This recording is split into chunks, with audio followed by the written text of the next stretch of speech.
vacío en el espacio de foco, y a esta proyección le voy a llamar el valor esperado en el vacío. Entonces, esto va a ser útil. Este último renglón al que quise llegar es para poder entender de dónde salen las masas de todas las partículas elementales.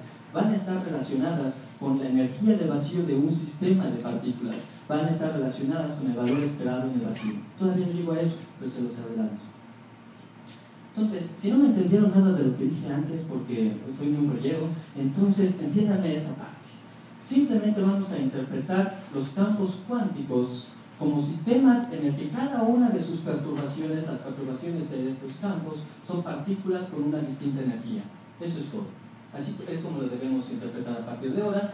Entonces nos vamos a imaginar el campo como una gelatina que vive en la alberca de todo el universo, ¿sí? Vivimos en una alberca, es el universo, y hay una gelatina ahí, o un agua, una sustancia líquida, y cada vez que perturbamos en algún punto esta sustancia líquida, pues tenemos un modo de oscilación, una onda. Estas ondas, cuando hacemos suficientes perturbaciones, pueden interferir, y todo lo demás que sabemos de las ondas, y que también aplica a los estados cuánticos. Y en particular puedo generar muchas ondas o muchas partículas. Eso es lo más importante que tenemos que entender por el momento, que tenemos a través de esta formulación de campos cuánticos un sistema de multipartículas y se pueden eliminar como pueden interferir destructivamente las ondas. En 1948, ya que estos conceptos estaban bien sólidos en la física cuántica, Feynman estaba tratando de describir las interacciones electromagnéticas, de tratar de solucionar los problemas que tenía la ecuación de Dirac, y finalmente, junto con muchas otras personas, en particular Schringer y Tomonaga, llegaron a una descripción que hoy llamamos la electrodinámica cuántica, que muy probablemente algunos de ustedes conocen. Resulta que simplemente lo que él hizo es proponer, esto es una parte de ella, esta densidad lagrangiana para la electrodinámica cuántica. En esta densidad lagrangiana, lo que él intentaba describir es la interacción del campo continuo electromagnético, que aquí yo denoté como A, con los electrones, en particular, que aquí yo denoté como psi E. Entonces tengo electrones, su conjugado va a ser el positrón, y resulta que él notó, muchas personas notaron que una densidad lagrangiana que describía interacciones simplemente era el producto de estos campos. Tenía que satisfacer ciertas condiciones, por supuesto, que no voy a mencionar aquí, pero este producto que tengo aquí abajo describe las interacciones electromagnéticas. Tienen una constante de acoplamiento, esta G elect, que tiene que ver con la magnitud de esta interacción, la magnitud de atracción o repulsión entre electrones y positrones, etc. Entonces, eso es lo que determina esta constante de acoplamiento. Estas matrices que en realidad aquí puse como mayúscula, pero son las mismísimas matrices de Dirac que mencionamos hace ratito en 4 dimensiones. Esta simple expresión para el lagrangiano, según Feynman y sus colaboradores, describe por completo todas las interacciones electromagnéticas que podamos imaginar entre partículas pequeñas. Eso es muy interesante. Pero eso quiere decir que con esta simple densidad lagrangiana yo podría ser capaz de describir el movimiento de las partículas en un campo, y también debería ser capaz de describir otras propiedades como la carga, conservación de ella, etc. La dinámica debería estar contenida aquí.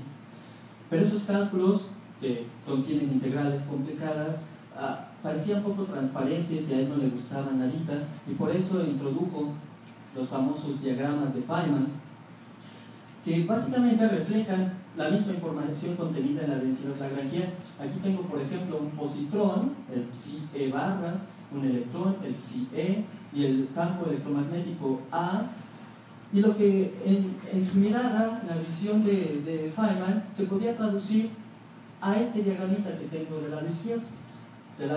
En la parte superior tengo a un electrón, en la parte inferior tengo a un positrón, y aquí en este punto, en la esquinita, en el vértice, es donde tengo la interacción descrita por la densidad lagrangiana. Tengo ahí, según el formalismo de Feynman, el producto del positrón con el electrón y el campo electromagnético, en este caso descrito por un fotón. Entonces, cada uno de estos campos que tengo aquí son funciones como las que describimos antes, de todas las coordenadas espaciotemporales, y sus perturbaciones corresponden a las particulitas que dibujó Feynman en sus famosos diagramas.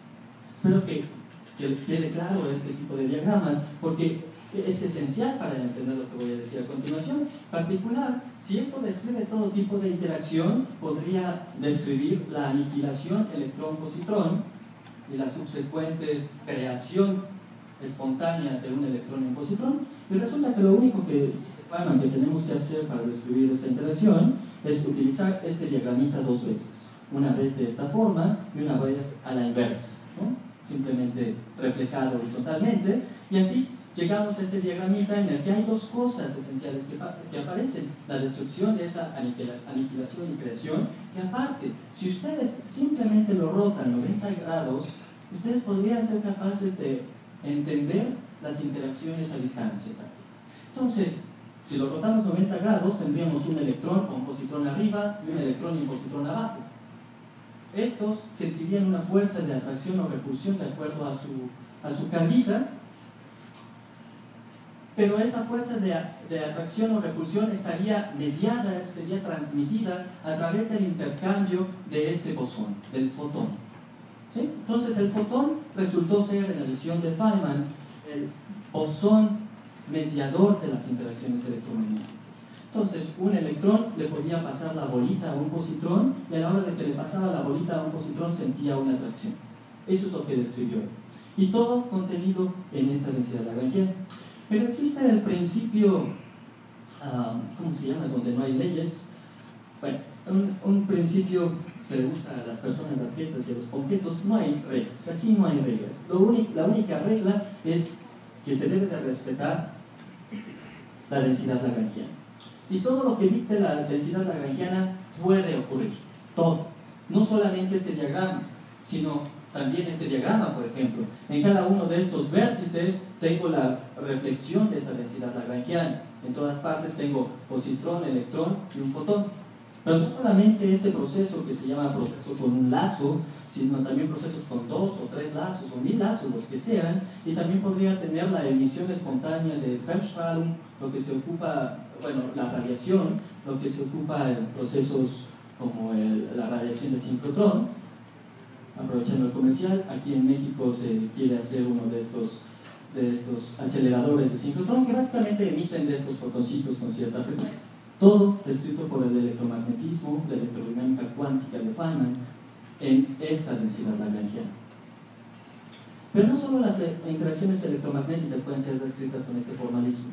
También podemos describir interacciones fuertes, que son las que ocurren a nivel subnuclear, en las que se intercambian otras partículas, no fotones, sino gluones, y quienes las sienten no son electrones, sino quarks. Entonces, en el interior de un núcleo, nos dijeron, existen quarks y antiquarks, y de alguna manera estos señores pueden también intercambiar información a través del intercambio de gluones, tal y como lo hicieron los electrones a través del intercambio de fotones. Entonces, aquí tenemos exactamente lo mismo. Noten que lo único que cambia aquí abajo es la constante de acoplamiento. Como es una fuerza fuerte, más fuerte que el electromagnetismo, esta G debería de ser más grandota que la G del electromagnetismo, eso sería todo.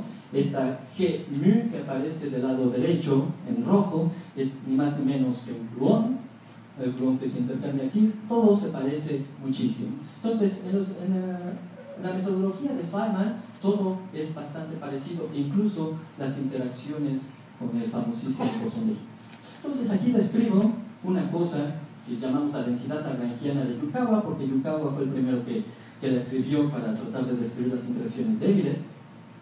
Este señor lo que nos dijo es que, por ejemplo, cosas con espino en medio, como los electrones, podrían intercambiar información a través del intercambio de un bosón con spin 0. En este caso, yo dibujé la H, que es el Higgs. Y simplemente traduciendo esta densidad lagrangiana a los dibujitos de Feynman, o de Dyson, o como ustedes quieran llamarlos, llego a esta expresión en la que tenemos un electrón y un positrón intercambiando información con el Higgs.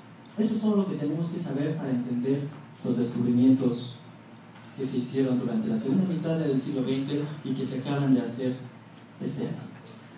En la segunda mitad del siglo XX, utilizando la teoría que acabo de escribir, se trató de llegar al fondo, al misterio de cuáles son los componentes primordiales, elementales de toda la materia. Estas son las partículas elementales.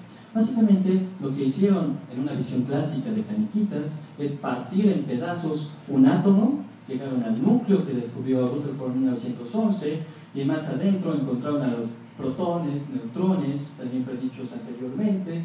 Los electrones resultaron ser partículas elementales, pero los protones y neutrones no. Entonces teníamos que partirlos un poquito más y así se llegó a la conclusión de que dentro de estos señores, los nucleones, existen los famosos quarks. Entonces, electrones y quarks son todas las partículas elementales que nos deberían de ser familiares a nosotros, porque son de las que estamos compuestos nosotros. Y estas partículas interactúan. Ya mencioné la interacción electromagnética con estos rayos que aparecen en la parte inferior. Ya mencioné la fuerza fuerte que tiene que ver justamente con la cohesión del núcleo, y la fuerza débil que todavía no he mencionado. Y estas tres fuerzas, que voy a describir más a fondo en un momento, fueron descritas finalmente en el modelo estándar de partículas elementales que contiene a todos los constituyentes bariónicos, como llaman los cosmólogos, todos los constituyentes de la materia observada. Tenemos por una parte las interacciones fuertes, que como ya les mencioné, forman parte de la cohesión de los nucleones y del núcleo. Por ejemplo, el protón está compuesto de dos quarks U, o dos quarks arriba, up, y un quark abajo, o down. Por eso les puse esas letras. Y resulta que, de acuerdo a la descripción de las interacciones fuertes en la cromodinámica cuántica, que es parecidísima a la electrodinámica cuántica de Feynman, todas las partículas que habitan en los núcleos tienen una cosa que se llama color. Y ese color es por eso que lo puse en tres variedades. Ese color puede tener tres variedades y todas las combinaciones de las partículas que tienen color tienen que formar el color neutro, el color blanco en particular. Entonces por eso es que aquí los puse como rojo, azul y verde en estos casos. Y aquí puse tres protones que son completamente equivalentes. Las personas vieron esta equivalencia, le dieron forma de simetría con una cantidad conservada, esa carga de color, y finalmente llegaron a una descripción muy bonita de la cromodinámica cuántica en términos de teoría de grupos, pero no lo voy a mencionar aquí en detalle. Lo que es esencial que aprendamos aquí es que todos los quarks intercambian entre ellos esos resortitos, los gluones. Los mediadores de las fuerzas fuertes entre partículas con color son los gluones. La fuerza débil es más débil que el electromagnetismo, por eso se llama así. Es la responsable de que exista el decaimiento radiactivo. En particular aquí dibujé el decaimiento beta. Lo que sucede en el decaimiento beta, por ejemplo en el corazón del Sol, es que un quark de un neutrón se transforma espontáneamente a un quark U. Y cuando eso sucede, el neutrón no puede seguirse llamando neutrón, se va a llamar protón, porque va a adquirir carga. Estas partículas, estos quarks, tienen cargas eléctricas distintas. Entonces, lo que sucede en esta simple transformación es que el núcleo atómico se transforma por completo. Pero al mismo tiempo que eso ocurre, existe también la emisión de otras partículas más pequeñas que voy a llamar los azul cielo, voy a llamar en general leptones. Tenemos de un lado los electrones, por otra parte los neutrinos. Y esos son liberados espontáneamente. Es así, a esa conclusión a la que se llegó en la destrucción de Fermi, del decaimiento beta. Se tienen que liberar esas cosas. Y cuando se liberan esas cosas, pues van a estar volando por todas partes y se pueden recombinar nuevamente con el protón o con el quark U para llegar de regreso a la situación original.